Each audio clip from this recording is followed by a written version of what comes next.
వైపు కుల వివక్ష, మరోవైపు 2 నెలల పసికందు ఈ గొడవల్లో బలి కావడం. కులం తక్కువ వాళ్లకు దర్శనం కావాలంటూ మల్లన్న దేవుడి ముందే పాపను ప్రాణాలు తీశారు ఆ రెడ్డి కులస్తులు. పసికందు మృతిపై ఎన్హెచ్ఆర్సీకి సైతం ఫిర్యాదు చేశారు. డీజీపీ శివధర్ రెడ్డిని కలిసి కంప్లైంట్ ఇచ్చారు బీఆర్ఎస్ నాయకులు. దేశవ్యాప్తంగా చర్చ జరుగుతున్నా ఇప్పటి వరకు కనీసం ఎఫ్ఐఆర్ ఎందుకు నమోదు చేయలేదు? కేసును నీరుగారుస్తున్నారు నాగర్ కర్నూలు జిల్లా పోలీసులు అంటూ పెద్ద ఎత్తున విమర్శలు వ్యక్తం అవుతున్నాయి. ఇప్పటి వరకు నిందితులపై కేసు నమోదు చేయలేదు పోలీసులు అంటూ మరిన్ని విమర్శలు వస్తున్నాయి. 2 రోజులు గడుస్తున్నా ఎఫ్ఐఆర్ నమోదు చేయకపోవడం పట్ల అందరి నుంచి విమర్శలు వస్తున్నాయి. గణేష్ మౌనికలది కులాంతర వివాహం. గణేష్ రజక, మౌనిక ఎస్సీ మాదిగ. కుటుంబంతో కలిసి 2 నెలల క్రితం 2 నెలల పాపతో కుమ్మెర మల్లన్న దర్శనానికి వెళ్లారు దంపతులు. దర్శనం టైంలో సర్పంచ్ తుకారాం రెడ్డి కుమారుడు శ్రీనివాస్ రెడ్డికి గణేష్కు మధ్య గొడవ జరిగింది. మాట్లాడుకుందామని పిలిచి ఒక గదిలోకి తీసుకెళ్లి గణేష్ భార్య తల్లి మీద దాడి చేశారు ఆ జాతర నిర్వాహకులు. పాప ముఖం చూసైనా వదిలేయాలని కాళ్లా వేళ్ల పడినా కనికరించకుండా సర్పంచ్ తుకారాం రెడ్డి జాతర నిర్వాహకులు పాపని కూడా కాలితో తన్నడంతో ఆ చిన్నారి ప్రాణాలు కోల్పోయింది. ఈ ఘటనలో నిందితులుగా ఉన్నారు సర్పంచ్ తుకారాం రెడ్డి, ఆయన కుమారుడు సతీష్ రెడ్డి, శ్రీనివాస్ రెడ్డి, మధుసూదన్ రెడ్డి, కన్నిరెడ్డి, పవన్ రెడ్డి, నరేష్ రెడ్డి, శ్రీకాంత్ రెడ్డి. ఇప్పటికి 4గురిని అదుపులోకి తీసుకున్నామంటూ పోలీసులు చెప్తున్నారు.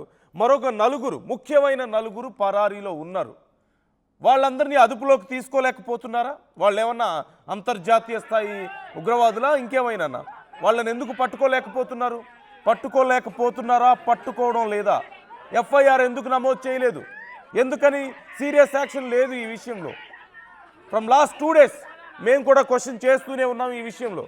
మీరు చూస్తున్నారు, ఆ కుటుంబ సభ్యుల్ని ఆ రూమ్లోకి తీసుకెళ్ళి కొబ్బరికాయలు తలల మీద కొట్టారంటే ఎంత రాక్షసత్వం ఉంటే అలా చేయగలుగుతారు?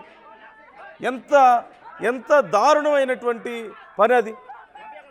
10 మంది కలిసి ఆ కుటుంబంలో ఒక చిన్న పసిపాప ఉంది, ఒక బాలింత ఉంది, ఒక్కడనే చేసి ఆ రకంగా కొడతారు ఆ కుటుంబంలో మహిళల్ని, వాళ్ళ ప్రైవేట్ పార్ట్స్ మీద కూడా చేతులు వేశారట.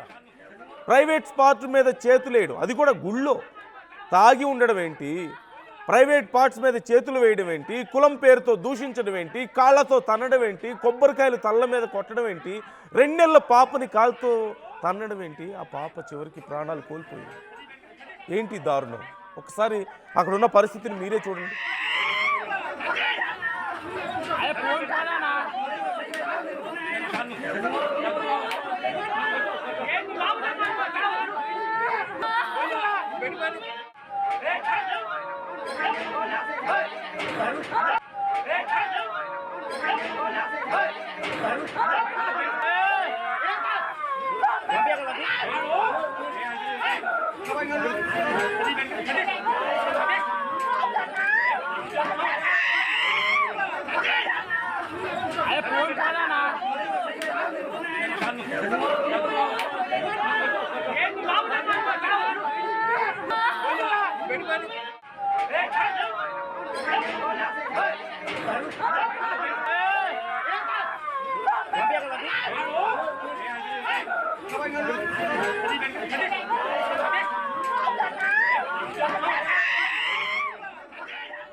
మీరు చూస్తున్నారు స్క్రీన్ మీద, ఎవరైతే తుకారాం రెడ్డి ఆ పాపని కాళ్ళతో తన్నాడో, ఆ తల్లిని కాళ్ళతో తన్నాడో, ఆ వ్యక్తిని మీరు స్క్రీన్ మీద చూస్తున్నారు. ఆ దుర్మార్గులు ఒక సర్పంచ్. మనం చాలా గౌరవంగా మాట్లాడతాం సహజంగా,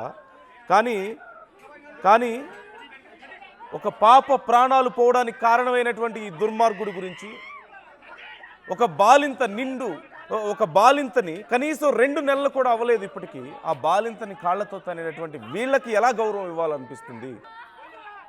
మనం ఎన్నుకొని మన నెత్తి మీద పెట్టుకుంటే చివరికి మన జీవితాలతో ఆటలాడుకుంటున్న వీళ్ళక మనం గౌరవం ఇవ్వాల్సింది. ఇప్పుడు 4 పరారీలో ఉన్నారట. 4గురిని ఇప్పటికే అరెస్ట్ చేశారని చెప్తున్నారు. ఆ పరారీలో ఉన్న 4గురిని ఎప్పటిలో పట్టుకుంటారు? ఏం చర్యలు తీసుకుంటారు? అర్జెంటుగా ఆ సర్పంచ్ పదవికి ముందు అతన్ని ఆ సర్పంచ్ పదవిలోంచి తొలగించాలి. కాంగ్రెస్ పార్టీ ఎందుకని ఈ విషయంలో ఇంకా సీరియస్గా రెస్పాండ్ అవడం లేదు? ఎందుకు రెస్పాండ్ అవడం లేదు? ఆ ఘటనలో ఎవరెవరైతే రెడ్లు, సోకాల్డ్ రెడ్లు కులం పిచ్చితో ఆ కుటుంబం మీద దాడి చేశారో వాళ్ళ మీద సీరియస్ యాక్షన్ ఇంతవరకు ఎందుకు తీసుకోలేదు? ఏం చర్యలు తీసుకున్నారు? ఇవన్నీ ఒక ఎత్తు అయితే, పాపం గాయపడి దెబ్బలు తిని పాప ప్రాణాలు పోగితే ఆ కుటుంబం అంత బాధలో ఉండి కంప్లైంట్ ఇవ్వడానికి వెళ్తే తిరిగి వాళ్ళనే బెదిరించారట, వాళ్ళ మీదే కేసు పెడుతున్నారట. ఏం ప్రజాస్వామ్యం ఇది? ఏం చట్టాలు ఇవి? ఎవరు చెప్పారు మీకు ఈ నీతి? అంటే కొట్టిన వాళ్ళే వచ్చి కేసు పెడతారా? ప్రాణాలు తీసిన వాళ్ళే వచ్చి కేసు పెడితే ఆ కేసు తీసుకుంటారా? వాళ్ళని బెదిరిస్తారా? కానీ పాప ప్రాణాలు పోయి చేతిలో ఒళ్ళో పెట్టుకొని వచ్చి ఆ పాపని మమ్మల్ని కొట్టారు, ఇలా మమ్మల్ని చిత్రహింసలు పెట్టారు, మా కులం గురించి మమ్మల్ని దూషించారు అని చెప్పి ఏడుస్తూ వాళ్ళ కాళ్ళ మీద పడితే వాళ్ళ కేసు తీసుకోరా? ఎక్కడ బ్రతుకుతున్నాం మనం? ఇప్పటికీ ఈ కేసుకు సంబంధించి సరైన యాక్షన్ తీసుకోలేదు. ఇంకొక నలుగురు తప్పించుకొని తిరుగుతున్నారు. ఇప్పటికి నలుగురిని మాత్రమే అదుపులోకి తీసుకున్నట్లుగా తెలుస్తోంది. వీళ్ళ మీద ఏం చర్యలు తీసుకుంటారు? ఈ సర్పంచ్ని ఎప్పుడు తొలగిస్తున్నారు ఆ పదవిలోంచి? Why Congress party is not responding properly ఈ విషయం మీద? ఇంత పెద్ద యాక్షన్ జరిగితే why CM is not responding? Home కూడా ఆయనే కదా. ఎందుకు ఈ విషయం మీద సరైన రెస్పాన్స్ కనిపించడం లేదు? బీఆర్ఎస్ రెస్పాండ్ అయింది, బీజేపీ రెస్పాండ్ అయింది, బీసీ సంఘాలు రెస్పాండ్ అయ్యాయి, మీడియా రెస్పాండ్ అవుతుంది, ప్రజా సంఘాలు రెస్పాండ్ అవుతున్నాయి, అందరూ అక్కడికి వెళ్తున్నారు. Why government is not responding properly? మీ పార్టీ నాయకుల మీద ఒక దాడి జరిగితే మీరు ఊరుకుంటారా? మీ పార్టీకి సంబంధించిన కార్యకర్తల మీద ఒక దాడి జరిగితే మీరు ఊరుకుంటారా? అందరూ రియాక్ట్ అవుతారు కదా. ఏ సామాన్య ప్రజల మీద దాడులు జరిగితేనో, సామాన్య ప్రజలకు అన్యాయాలు జరిగితే మీరు రెస్పాండ్ అవ్వరా సరిగా? ఖచ్చితంగా ఈ విషయంలో న్యాయం జరిగే వరకు మేము పోరాడతాం.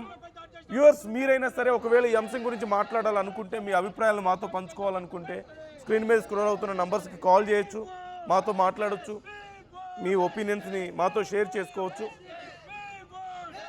ఈలోగా మా ప్రతినిధి శివాజీ మనతో జాయిన్ అవుతున్నారు. అసలు గ్రౌండ్లో ఏం జరుగుతుంది? ఈవెన్ మా కొలీగ్ కూడా అక్కడికి వెళ్తున్నారు. మనోజ్ ఇప్పటికే ఆ ప్రాంతానికి వెళ్తున్నారు, అక్కడ సిచ్యువేషన్ ఏంటో తెలియజేయడానికి. At the same time Shivaji ఈ కేసుని ఫాలో అప్ చేస్తున్నారు. శివాజీ, మనం నిన్నంతా మాట్లాడుకున్నాం. నిన్నటికి ఈ రోజుకి ఈ కేసులో అసలు పురోగతి ఎంత? ఆ కుటుంబానికి న్యాయం జరగడానికి ఒక్క అడుగైనా ముందుకు పడిందా?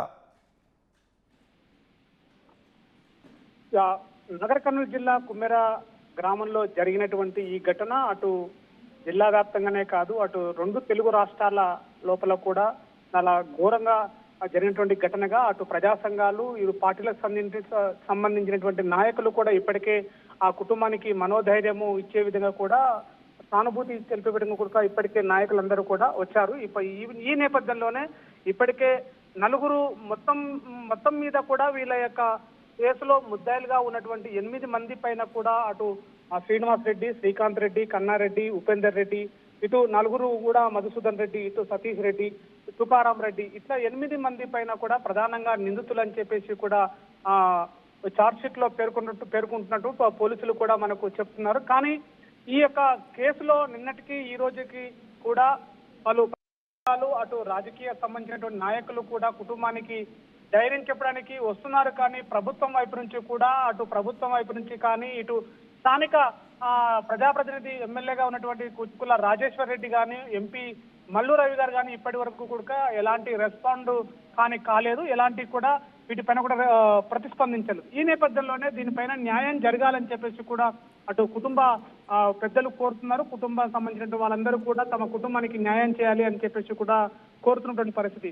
పోలీసులు మాత్రం ఈ యొక్క కేసులో జాప్యం జరుగుతుంది అని చెప్పేసి కుటుంబ సభ్యులు ఆరోపణలు చేస్తున్నారు. ఇప్పటికే నలుగురిని మాత్రమే వాళ్ళ యొక్క రిమాండ్ లోకి తీసుకోవడం జరిగింది. ప్రధానంగా ముఖ్యంగా ఉన్నటువంటి ముగ్గురు దాంట్లో నలుగురు ఉన్నటువంటి దాని పేర్లలో శ్రీకాంత్ రెడ్డి అండ్ శ్రీనివాస్ రెడ్డి, మధుసూదన్ రెడ్డి, వీళ్ళు ఎవరైతే ఉన్నారో ఈ యొక్క తుకారాం రెడ్డిని ఇప్పటికి అదుపులోకి తీసుకున్నారా ఇంకా లేదా? లేదు, ఇప్పటి వరకు అయితే తుకారాం రెడ్డి మిగతా సంబంధించిన వాళ్ళు నలుగురు ఎవరైతే ఉన్నారో వాళ్ళు ఎవరిని కూడా అదుపులోకి తీసుకోలేదు. కేవలము శ్రీకాంత్ రెడ్డి అండ్ శ్రీనివాస్ రెడ్డి, మధుసూదన్ రెడ్డి, వీళ్ళు ముగ్గురు మాత్రమే పోలీసు యొక్క పరిధిలో ఉన్నారు. మిగతా నలుగురు కూడా శివాజీ, సర్చ్ ఆపరేషన్ ఎలా జరుగుతుంది వీళ్ళ కోసం? అంటే ఒక స్థానిక సర్పంచ్ అతను, మరొకరు అక్కడ ఉన్నవాళ్లే కదా, లోకల్ పీపులే కదా, వాళ్ళని మొన్న జరిగిన ఇన్సిడెంట్కి ఇంకా పట్టుకోకపోవడం ఏంటి ఈ కేసులో? అండ్ వీలైనంత త్వరగా ఈ విషయంలో యాక్షన్ తీసుకోవాలి, లేదంటే పరిస్థితులు మరింత సీరియస్గా మారుతున్నాయి. పోలీసులకి అర్థమై ఉంటుంది, గవర్నమెంట్కి అర్థమై ఉంటుంది ఈ విషయం ఖచ్చితంగా. So you should respond. Yeah, Tarun Babu ఉన్నారు, మరో కాలర్ గుంటూరు నుంచి. తరుణ్ బాబు. నమస్తే సార్. నమస్తే అండి. వాస్తవంగా అక్కడ రాజకీయాల ప్రభావం అనేది చాలా ఉందండి. అక్కడ చూస్తే కనపడతా ఉంది. అదేవిధంగా రాజకీయ ప్రభావం పోలీసుల మీద ప్రెజర్ తీసుకొచ్చింది నిందితుల్ని అరెస్ట్ చేయకుండా. ఎప్పుడైతే నిందితులను అరెస్ట్ చేయలేదో ప్రజలకి గవర్నమెంట్ మీద నమ్మకం పోతుంది, పోలీసుల మీద నమ్మకం పోతుంది. కాంగ్రెస్ గవర్నమెంట్ వాళ్ళు ఇప్పుడు ఈ పార్టీకి స్పందించి ఉండాల్సింది. ఇప్పుడు దాకా స్పందించలేదంటే ఈ నిందితులకి కొమ్ము కాసే ప్రయత్నం అయితే చేస్తా ఉన్నారు. ఖచ్చితంగా వాళ్ళకి శిక్ష పడాలి. 2 నెలల పాప అంటే ఎంత దుర్మార్గమైన చర్య అండి అది. మనిషి అన్న వాళ్ళు ఎవరైనా చేసే పని అండి అది. అసలు కనీసం మెంటల్ పరిస్థితి, మన మెంటల్ స్థితి బాగలేకపోయినా కానీ వాళ్ళు కూడా చిన్నపిల్లలను చూస్తే చెల్లించిపోతారు అసలు. అంటే మైండ్ సరిగా లేని వాళ్ళు కూడా. అట్లాంటిది కుల అహంకారం చూసుకొని ఒక చిన్న పాప, 2 నెలల పాపను చూసి కూడా కనికరించలేదంటే ఎంత దుర్మార్గమైన స్థితిలో ఉన్నారు, ఎంత కులచాడ్యంతో కొట్టుకుంటున్నారు అని చెప్పేసి అక్కడ క్లియర్ గా అర్థమవుతా ఉందండి. ఇప్పటికి అక్కడ గవర్నమెంట్ తరఫున ఈ మహిళా అధ్యక్షురాలు ఉంటారు, వాళ్ళు రెస్పాండ్ అవ్వలేదు. హ్యూమన్ రైట్స్ కమిషన్ కూడా ఇవ్వాలి ఇది. అంటే అసలు అక్కడ వేరే వాళ్ళని ఎవరిని గుడిలోకి రానివ్వనప్పుడు వాళ్ళు ఎందుకు కట్టుకోవాలండి గుడి? అక్కడ ఒక ఊరు అంటే ఒకరికే సంబంధించిందా? ఆ ఊర్లో రకరకాల వాళ్ళు ఉంటారు, వాళ్ళందరికీ ఆ గుడి సంబంధించింది కాదా? ఆ గుడిలోకి ఎవరు వెళ్ళకూడదా? ఇప్పుడు హిందూ ధార్మిక సంఘాలు, ఎన్నో సంఘాలు కుల వ్యవస్థ లేదు, కులాంకారం లేదని చెప్తా ఉంటారే, వాళ్ళందరూ ఏం మాట్లాడతారండి ఇప్పుడు ఈ విషయం మీద? ఇది వాళ్ళు కూడా చర్చించుకోవాలండి, వాళ్ళు కూడా ప్రశ్న తలనెత్తుకోవాలి. ఖచ్చితంగా వాళ్ళని అరెస్ట్ చేయాలండి, ఖచ్చితంగా వాళ్ళకి శిక్ష పడాలి, కఠినమైన శిక్షలు వేయాలండి. మళ్ళీ రెండోసారి ఇట్లాంటివి జరగకుండా వాళ్ళని ఖచ్చితంగా గవర్నమెంట్ వాళ్ళనేది ఆదుకోవాలి. వాళ్ళు మా ఆడబిడ్డ కలిసి దర్శనానికి వెళ్ళినాము. దర్శనానికి వెళ్ళి కొండపైన శివుని దగ్గర దర్శనం చేసుకొని కిందికి వచ్చి గుహ దగ్గర దర్శనం చేసుకుందామని వెళ్ళినాము. వెళితే అక్కడ కర్తనంట సార్ శ్రీనివాసరెడ్డి, మాకు తెలియదు. అయితే మాకంటే ముందు పోయిన వాళ్ళు డబ్బులు ఇవ్వకుండానే పోయిర్రు, మేము చూసినాం సార్. అయితే వాళ్ళు వెళ్తున్నారు కదా, మనం కూడా లోపలికి వెళ్ళి దర్శనం చేసుకుందాం అత్తమ్మ అని చెప్పి నేను మా అత్తమ్మ వాళ్ళకి చెప్పిన తర్వాత సరే పోదాం పారి లోపలికి అని చెప్పేసి మేము లోపలికి వెళ్తుంటే మమ్మల్ని చూసి గేట్ వేసేసిండు సార్. గేట్ వేసేసి మీరు ఫస్ట్ దర్శనం చేసుకోవాలి అంటే మాకు 100 రూపాయలు ఇచ్చి దర్శనం చేసుకోవాలని చెప్పిండు. 100 రూపాయలు ఎందుకు ఇవ్వాలి, వాళ్ళు ఊకనే వెళ్ళిరు కదా, మేము కూడా అట్లనే మొక్కి పోవడానికి ఎట్లా మేము అన్నదానం చేయాలనుకుంటున్నాం, అన్నదానం చేస్తాము, లేకపోతే మాకు ఇష్టం ఉన్నంత దేవుని హుండీలో వేస్తామని చెప్పేసి మా అత్తమ్మ అనేసింది. ఇంకా నీకు చెప్తే అర్థం కదా, నువ్వు లోపలికి రావడానికి వీలు కాదు. ఏమన్నా గలీజ్గా తిట్టిరు సార్. మా అత్తమ్మని ఇట్లా బట్టి దొబ్బితే ఇక్కడ నుంచి అక్కడికి వెళ్ళిపోయింది, ఆమె కింద పడిపోయింది. అయితే అక్కడ ఉన్న వాళ్ళు పట్టుకున్నారు ఆమెని. ఇంకా అక్కడ నుంచి ఎప్పుడు కూడా మాట పడలేదు. మేము ఇట్లా మాట పడినామని చెప్పేసి అక్కడ రచ్చకట్టు ఉంది సార్, అక్కడ కూర్చొని ఇంకా అందరం ఏడుస్తుంటే మా ఆయన వచ్చిండు. అంటే చిన్న పాపని తీసుకొని వచ్చిర్రు జాతరకి, ఇంకా రాలేదు ఎందుకని ఇంటి దగ్గర నుంచి మా ఆయన వచ్చిండు. ఏమైందని చెప్పేసి నా మీద కోపం అవుతుంటే మా వాళ్ళు ఏడ్చుకుంటూ కూర్చున్నారు. వాళ్ళని చూసి ఏమైందని అడిగిన తర్వాతకి ఇంకా ఇట్లా అన్నారా శ్రీనివాసరెడ్డి అని చెప్పేసి ఇంకా మా అత్తమ్మ వాళ్ళు మా ఆడబిడ్డ అందరు కలిసి ఆయన దగ్గర ఏడ్చేసరికి సరే వాళ్ళు ఇట్లా అన్నారు కదా, నేను వెళ్ళి అడిగేసి వస్తా అని చెప్పేసి ఫస్ట్ ఒకడే పైకి వెళ్ళిపోయిండు. ఇక్కడ ఎవరు లేరు అని చెప్పేసి మళ్ళీ కిందికి వచ్చి మా అమ్మలక్కల్ని ఇంత గలీజ్గా మాట్లాడుతున్నారు, మరి మేము కూడా అదే విధంగా చేస్తే వాళ్ళు ఏమన్నారా అంటే వాళ్ళు రెడ్డిస్ అయినందుకు ఇట్లా మాట్లాడిరా అని చెప్పేసి మా ఆయన గ్రూప్లో పెట్టిండు సార్. వాళ్ళు మాట్లాడిన దానికి మా ఆయన మాట్లాడిన దానికి తప్పే లేదు. అయితే వీళ్ళు గ్రూప్లో ఉన్న వాళ్ళు విన్న తర్వాత మా ఆయనకు ఫస్ట్ గుంజుకపోయి 4 కొట్టిరు సార్. ఫస్ట్ శ్రీకాంత్ రెడ్డి, సతీష్ రెడ్డి, శ్రీకాంత్, ఇంకొకళ్ళు ఎవరో సార్, నాకు అంతగా నేను కొత్త ఈ ఊరికి. అయితే ఇంకా వాళ్ళు 4 కలిసి కొట్టిరు. ఫస్ట్ కొట్టి ఇంకా మా ఆయనని కింద వేసిరు. మా ఆయనకు రాడుంది సార్ కాలుకి. అయితే కింద వేసిరు. ఆయనకి ఇంకా తొందరగా కాలు వెనకకు జరపనికి రాలేక కింద పడిపోయిండు. ఇంకా మా ఆయన అది కొబ్బరి నార ఉంటుంది చూడండి సార్, అది రాడు ఉంటుంది కదా, ఆ రాడు తీసుకొని శ్రీనివాసరెడ్డి మా ఆయనకు పొడవనికి పోతే తప్పించుకున్నాడు సార్. తప్పించుకున్న వెంబడే ఇంకా ఆయన కింద పడిపోయిండు. ఆయనకు చిన్న గాయం మాత్రమే గీసుకుపోయింది సార్ ఇక్కడ. ఇంకా అయితే మా ఆయన రాళ్ళ తీసుకొని కొట్టిండు అని చెప్పేసి ఇట్లా కారు పట్టుకొని లోపలికి గుంజుకోపోయిండు. మేము అప్పటికి బస్సు ఎక్కినాం సార్. అయితే 100 రూపాయల రూపాయి అంతా అన్ని నేను అడగడానికి వెళ్ళిన, వాళ్ళు అక్కడైతే లేకున్నారు. అయితే గ్రూప్లో ఇంత వల్గర్గా అయిందన్న, ఇంత గలీజ్గా అయింది. మా ఆడవాళ్ళు, మీ ఇంట్లో ఆడవాళ్ళు మా ఇంట్లో ఉడుకొని ఆడవాళ్ళే కదా, ఇంత గలీజ్గా అయింది. ఇంత మాట్లాడతారా ఇట్లా? నేను ఉడకని రిటర్న్ అదే మాటలు ఇట్లా అన్నాను అనుకో, మీరు ఏమవుతారు అన్న అంటే, సో ఇంక నేను ఆ మాటని గ్రూప్లో పెట్టి దిగి వస్తున్న మెట్లు కొబ్బరికాయల రూమ్లో ఉండే నాకు తెలియదు. ఇక ఆ రూమ్లోకి వెళ్ళి ఇక్కడ పిలిచిరు మాట్లాడదామని నేను వెళ్ళిన కాలు ఇట్లా పోయిందాడే గల్లా పట్టుకొని, నాకు హ్యాండిక్యాప్ రాడ్ ఉంది ఇక్కడ, రాడ్ ఎక్కితే నేను కింద పడ్డా ఇంక ఎట్లా పడితే అట్లా కొడుతూనే ఉండరు. కొట్టి ఒక కొబ్బరికాయల రూమ్లో గుంజుకోపోయి ఇంక ఇష్టం వచ్చినట్లు కొడుతురు. ఎట్లా అంటే 50 మంది దగ్గర కొట్టారు. 50 మంది పేర్లు చెప్పలేను కానీ 10 మంది మాత్రం పేర్లు చెప్పలేరు. అంతా ఒక 10 మంది అయిపోతే 10 మంది అయిపోతే మా అమ్మ నా కొడుకు తెచ్చాను మా అమ్మ నాతో పాటు ఉరికొచ్చింది. మా అమ్మ ముఖం చూసాను వదిలిపెడతారు ఏమని అనుకుంటే, మా అమ్మని ఉడుకొని సతీష్ రెడ్డి అనేటాడు మా అమ్మని ఇట్లా జుట్టు పట్టుకొని కింద బోర్ల పక్కల పండబెట్టి ఇట్లా లేచి నిలబడ్డాడు మా అమ్మ మీద. అట్లా ఈమెను బయట మొత్తుకొని నేను చూస్తున్నా ఈమె మొత్తుకుంటే అన్న నా బిడ్డ ముఖం చూసి అన్న వదిలిపెట్టరు అన్న అని, ఈమె ఇట్లా చూడరు అన్న నా బిడ్డ ముఖం చూసి అన్న నా మోహన్ వదిలిపెట్టరు అన్న అంటే, అంతే బిడ్డ అంత దూరం పడ్డా నేను చూస్తూనే ఉన్నా.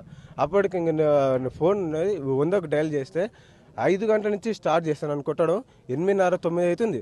అప్పటికి నేను 100కు ఫోన్ చేస్తే అప్పుడు ఆ పోలీసు వాళ్ళు అప్పటికి కూడా అర్ధ గంటకు వచ్చి ఇక అప్పుడు వాళ్ళు విడిపి అసలైన తొలి వెలుగు.